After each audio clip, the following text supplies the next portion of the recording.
अब मेरे पास मौजूद हैं, मुझे नज़र आए थे थोड़ी देर के लिए आपके मेरे हम सब के फ़ेवरेट जनाब एथियस्ट पंडित साहब। जनाब एथियस्ट पंडित साहब कैसे हैं आप?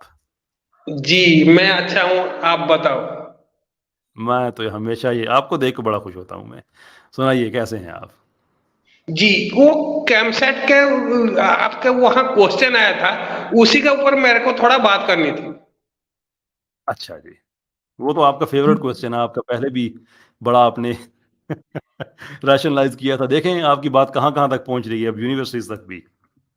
जी, तो यहाँ पे क्वेश्चन ये है कि जी। अगर एक भाई और बहन वो जिस्मानी ये मतलब वो संबंध बना लेते हैं, ठीक है? हाँ।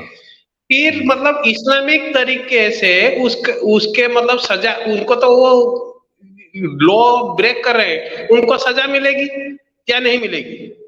या बिल्कुल मिलेगी, क्यों नहीं मिलेगी? जी, अगर ये सत्ता सत्ता मुशरिकों के पास है और मुशरिकों की कॉन्स्टिट्यूशन के अनुसार मतलब हाँ जी। वहाँ पे वो चल रहा है क्या? हाँ जी। सत्ता चल रहा है, तो उनको क्या सजा मिलेगी, क्या नहीं मिलेगी? अगर वो अपने उनके मुल्क के अपने वो कानून के मुताबिक कर रहे हैं, तो मेरे पता में नहीं मिलेगी, मैं गलत हो सकता हूँ पर आई डोंट थिंक कि वो जो शरीयत का नफ़ाज़ है वो मुसलमानों पे होता है, नॉन मुस्लिम्स पे नहीं होता। अनलेस एंड अंटिल कोई स्टेट लेवल की बात ऐसी हो जिसमें सभी मुवाहिद हों, जैसे कॉन्स्टिट्यूशन ऑफ मदीना था जिसमें मुस्लिम्स उस ज़माने के नॉन मुस्लिम सारे शामिल थे। लेकिन जनरली स्पीकिंग असूल ये है कि जो शरीयत के लॉज़ हैं वो शरीयत पे ही अप्लाई होते हैं। जी, जी, सॉरी जी। शरीयत के मानने वालों पे अप्लाई होते हैं। नहीं, मतलब मान लो इंडिया, तो इंडिया को हम पकड़ के चलते हैं भारत को। यहाँ पे कॉन्स्टिट्यूशन है, वहाँ पे एक हिंदू पकड़ के चलते हैं। एक अच्छा। हिंदू भाई अपनी बहन के साथ रिश्ता बना लेता है, हुँ, जिस्मानी रिश्ता। तो ठीक है। उसको वो पकड़ा जाता है, क्या उसको सजा मिलेगी कि नहीं मिलेगी? अगर वो इंडिया में रह रहे हैं, तो ये इंडिया का कानून तय करेगा, मैं उसमें क्या कह सकता हूँ? मुझसे शरीयत की बात एग्जैक्टली। आप पूछे, वो मैंने आपको बता दी है। लेकिन आप मुझे ये बताइए कि आप अभी तक इस बात पे कायम हैं कि अगर एक ब्रदर और सिस्टर इस तरह का एक संबंध या रिलेशनशिप बना लेते हैं, तो वो जायज़ है? कि अभी भी आप समझते हैं नहीं जंगल में जायज़ है, शहर में जायज़ नहीं है? जी सुनिए, तो हुँ, वो मान लो मेरा भाई और मेरी बहन, ठीक है? हुँ, तो वो संबंध बनाते हैं। मैं ज्यादा जी, से ज्यादा हमारे यहाँ तो ये हराम है, इवन कजिन ठीक, मैरिजेस भी हराम है, ठीक है? तो अगर कोई बनाता उसके उसके लिए उसको सजा मिलेगी। तो ये घटना मैं आपको ये क्यों ये उठा, ये इब्राहिम अलैहिस्सलाम और सारा, ये दोनों मुशरिकों उर्स में रहते थे, इराक उर्स में।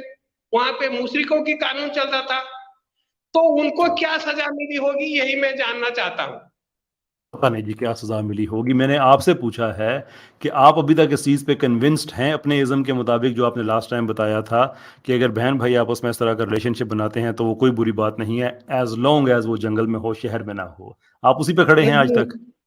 वो परमानेंटली उनको मतलब इसीलिए तो उनको कनान में परमानेंटली भेज दिया गया।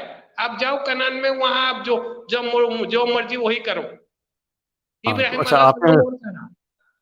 यानी आपके नज़दीक सिचुएशन ये है कि अगर एक बहन और भाई आपस में अगर सेक्सुअल रिलेशनशिप रखना चाहते हैं, तो उनको फिर जंगल में भेज दिया जाए तो ये बेहतर रिलेशन ये ये बेहतर ये है उसका। उनके लिए ये सजा है। खाली इतना नहीं, ये और भी बहुत बहुत कुछ हुआ था।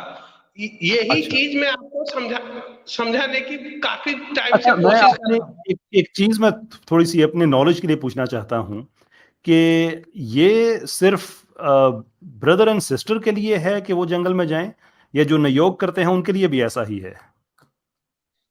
जी, जो नियोग करते हैं, नियोग आप क्या समझते हो?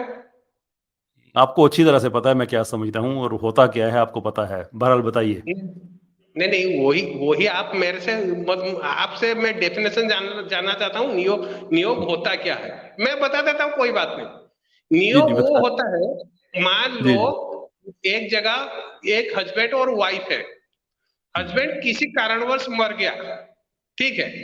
तो वाइफ को तो मतलब या तो वो दूसरी शादी करेगी या उसी घर में रहेगी हस्बैंड के घर में। अगर उसके बच्चे हुँ, नहीं है तो ठीक है। उसको भी तो बच्चा चाहिए ना।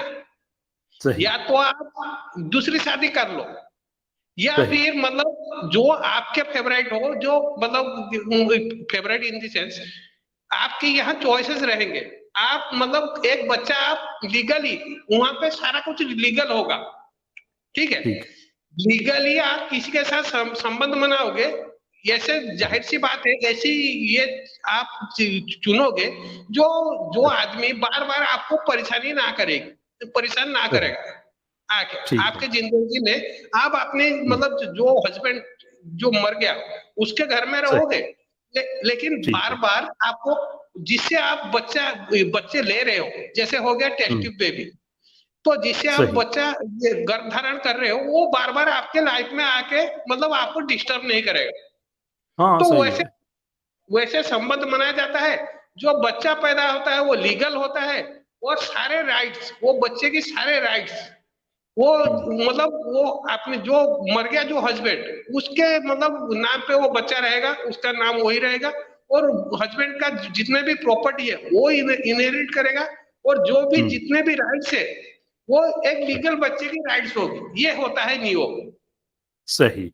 तो मैं आपकी बात को सम अप करूं, आप मुझे बता दीजिए कि मुझे आपकी बात ठीक समझ लगी है कि अगर कहीं कि किसी हस्बैंड की डेथ हो जाती है, तो जो वाइफ है वो उसी घर के अंदर रह के वो किसी और अपने जो उसके इन लॉज हैं उनमें से किसी और का बच्चा पैदा करके तो पैदा कर सकती है, वहीं रह सकती है, और वो जो बच्चा है वो उसके डेड हस्बैंड का ही माना जाएगा, ऐसा ही है? जी जी, बिल्कुल बिल्कुल, सही सारे हो गया। राइट्स वही तो मिलेंगे, तो हाँ, प्रॉपर्टी ये मुझे आप इनहेरिट। अपने अपने आप किसी स्क्रिप्चर का रेफरेंस दे सकते हैं कि जो आप बात कह रहे हैं ये ऐसी ही है? जी जी, बिल्कुल बिल्कुल बिल्कुल। ये स्क्रिप्चर क्या मतलब, वो आप ये इसका ये महाभारत से ले लो। नियोग 2 बार महाभारत। हुआ था। ठीक है। ये महाभारत से ले लो। महाभारत हम्म। में आपके ये जो 5 पांडव थे, ये तो हम्म। मतलब ऐसे ही पैदा हुए थे ना। यार मैं उसकी तफसील में नहीं जाना चाहता, इसलिए कि वो बहुत सी बातें होती हैं ना, वो ऑफेंसिव होती हैं, और मैं चाहता नहीं हूँ कि अपने किसी सनातनी बहन भाई का मैं दिल दुखाऊं, तो उसकी मैं तफसील में तो नहीं जाऊंगा। लेकिन मैं आपको कंफर्म कर सकता हूँ, इस उम्मीद पे कि आप जिद नहीं करेंगे, अदरवाइज फिर मुझे कुछ चीज़ें दिखानी पड़ जाएंगी, कि नियोग में ऐसा नहीं होता कि हस्बैंड अगर मर जाए और वाइफ हो रहे। इवन अगर वाइफ वहां पे रहे, तो जो आप टेस्ट ट्यूब बेबी वाली बात कर रहे हैं, ये तो मॉडर्न टेक्नोलॉजी की बात है। आप बात करें हजारों साल पहले, वहां पे कोई टेस्ट ट्यूब बेबी नहीं है। आपको पता है कि बच्चे की कंसेप्शन कैसे होती थी? फुल सेक्सुअल इंटरकोर्स से होती है। जी जी जी, और बिल्कुल फिर, बिल्कुल। हाँ जी, हाँ जी। तो ये नहीं है जो आप बात कह रहे हैं कि हस्बैंड अगर डेड डेड हो जाए उसकी ये वो वगैरह। हस्बैंड जिंदा हो और औलाद पैदा करने के काबिल ना हो, इम्पोटेंट जी हो, जी तो वो फिर भी उसके भाई अपने हस्बैंड के बाप के साथ फिर भी इंटरकोर्स कर सकती है। ये जी डिनाई जी करते जी, हैं आप? बिल्कुल बिल्कुल बिल्कुल, मैं एग्री करता हूँ। ठीक है, तो इसकी कोई सजा नहीं है? जंगल इसमें वगैरह में चले जाए वो, अपने फादर इन लॉ के साथ जंगल में रहना शुरू कर दे, या अपने ब्रदर इन लॉ के साथ जंगल में रहना शुरू कर दे, ऐसा नहीं कुछ नहीं है? नहीं, ये तो लीगल प्रोसेस है ना, ये तो आपको लीगली ये परमिटेड है। हाँ ये सही तो हो गया। मैं आप बस जो यही बोल रहे जानना हो चाहता। अरे वो भाई तो ठीक हो गया, इलीगल। मैं आपसे बहस नहीं कर रहा, मैं सिर्फ आपसे यही यही जानना चाह रहा था कि ये लीगल है कि एक औरत अपने हस्बैंड की मौजूदगी में अपने हस्बैंड के बाप के साथ भी सेक्सुअल इंटरकोर्स कर सकती है, और अपने हस्बैंड के भाई के साथ भी कर सकती है, बच्चा भी पैदा कर सकती है, और जो बच्चा पैदा होगा वो उसके हस्बैंड का होगा। ये लीगल है, मैं अभी यही कह रहा हूँ। मैंने कब जी कहा है कि आपके यहाँ ये लीगल नहीं है? जी, अगर हस्बैंड इम्पोर्टेंट हो तो, मतलब वो बच्चा हाँ, पालने की ये तो शर्त। काबिलियत नहीं रखता हो तो। हाँ, वो तो जरूरी हो गया ना, ये तो ह्यूमैनिटी की बहुत बड़ी खिदमत उन्होंने की ना, ये शर्त लगा के कि हस्बैंड का इम्पोर्टेंट होना बहुत। जी, तो नहीं तो ਤੁਹਾਡਾ भला हो जाए। नहीं तो वो लड़की क्या करेगी? नहीं नहीं, ठीक है ना, योग करेगी भाई, क्यों नहीं करेगी यार, लीगल जो है, तो क्यों नहीं करेगी फिर? उसको तो जंगल में भी जाने की जरूरत नहीं है। ये तो परमिटेड है ना। हाँ तो ठीक जंगल है में ना यार, मैं थोड़ी कब ना। कह रहा हूँ नहीं है? मैं नहीं, कब कह रहा हूँ नहीं जंगल है? में। परमिटेड है। जी हाँ तो मैं कह रहा हूँ ना कि आप लोगों में परमिटेड है, मैं कब कह रहा हूँ नहीं है? जी, ऑन करें, गर्व, यही। प्राउड हो इस बात पे कि यस, ऐसा होता है हम में।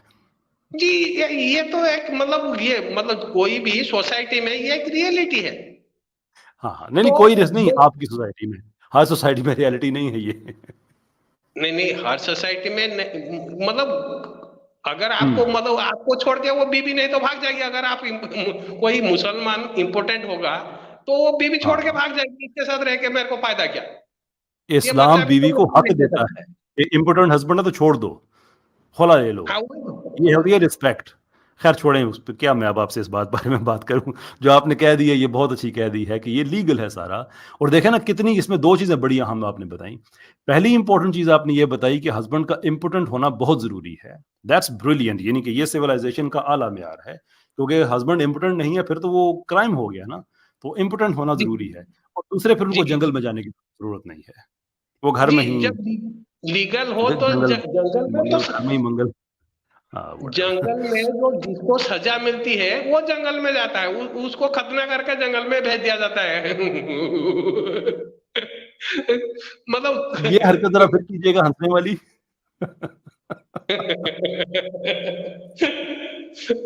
जो इन, अनिल साहब इन, बहुत बहुत शुक्रिया, आप तशरीफ लाए, बहुत अच्छा लगा आपसे बात करके। नेक्स्ट बार यार आते जाते रहा करें, बड़ा माहौल अच्छा हो जाता है आपके आने से। तो इतनी लंबी लंबी ब्रेक ना किया करें आप, ठीक है। Okay okay, thank you thank you thank you जी, सर। बहुत बहुत शुक्रिया आपका। ख़वातीनो हज़रात, मेरी तरफ से कोई तबसरा तबसरा नहीं है, कोई कमेंट नहीं है इस कन्वर्सेशन पे।